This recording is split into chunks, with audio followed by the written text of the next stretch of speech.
আমরা আজকে দেখব যে বিভিন্ন কম্পিটিটিভ পরীক্ষায় যদি এই রকম অঙ্ক আসে তাহলে আমরা সেটাকে কিভাবে কয়েক সেকেন্ডে উত্তর বার করব।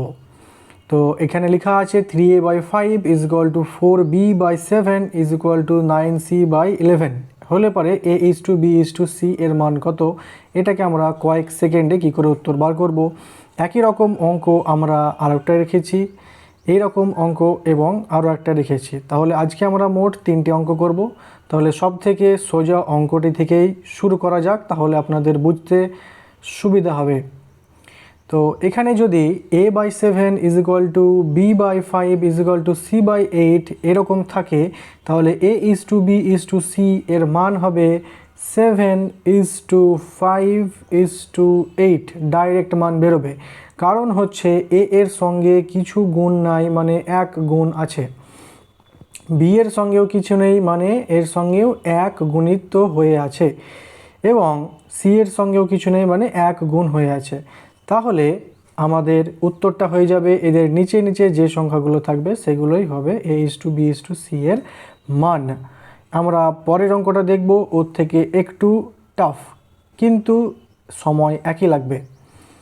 তো এর সঙ্গে লেখা আছে 2a/3 is equal to 3b/5 is equal to 3c/4। তাহলে আমরা এই যে এক লেখা আছে এর সঙ্গে আমাদেরকে এক গুণিতকে পরিণত করতে হবে, তাহলে আমাদের উত্তর কয়েক সেকেন্ডে বেরিয়ে আসবে। তো এক গুণিতকে পরিণত করতে গেলে এখানে যে 2 আছে, 3 আছে এবং এখানেও 3 আছে, এগুলিকে সরাতে হবে। তো কি করে সরাবো? 2, 3 এবং 3 এর এলসিএম বার করব, অর্থাৎ লসাগু। তো এদের লসাগু বার হয় 2, 3 আর 3 লসাগু হয় 6। তাহলে আমরা কি করব, এখানে 6 দিয়ে পুরো ভগ্নাংশটিকে ভাগ করে দেব, অর্থাৎ এখানে 6 লিখব, এখানেও গণিত 6 লিখব, নিচে 6 দিয়ে গুণ করলাম, অর্থাৎ প্রতিটি ভগ্নাংশকে 6 দিয়ে ভাগ করে দিলাম। তাহলে এবার যদি কাটাকাটি করি আমরা, 2 1 2, 3 2 6, এখানে 3 1 3, 3 2 6, 3 1 3, 3 2 6।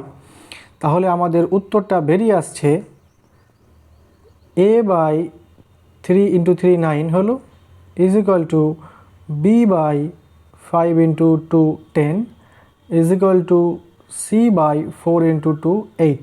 তাহলে আমাদের অ্যান্সার 9:10:8, এইটা অ্যান্সার চলে আসবে। এবং এর পরের অঙ্ক যদি এটা এরকম থাকে তাহলে আমরা কি করে সলভ করব।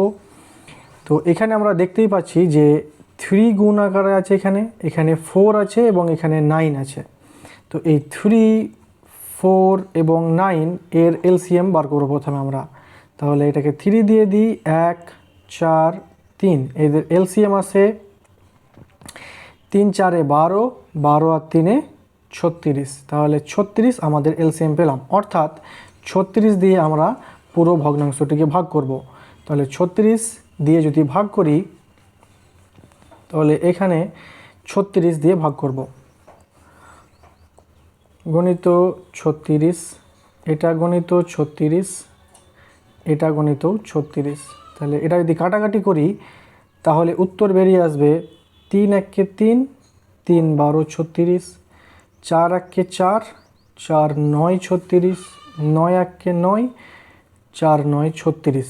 তাহলে আমাদের উত্তরটা বেরিয়ে আসছে a/5 12 60 is equal to b/7 9 63 is equal to c/4 11 44। তাহলে আমাদের অ্যান্সার আপনি বুঝতেই পারছেন যে 60:63:44, এটাই হচ্ছে আমাদের অ্যান্সার। ভেরি ইজি যদি বুঝে থাকেন তবে।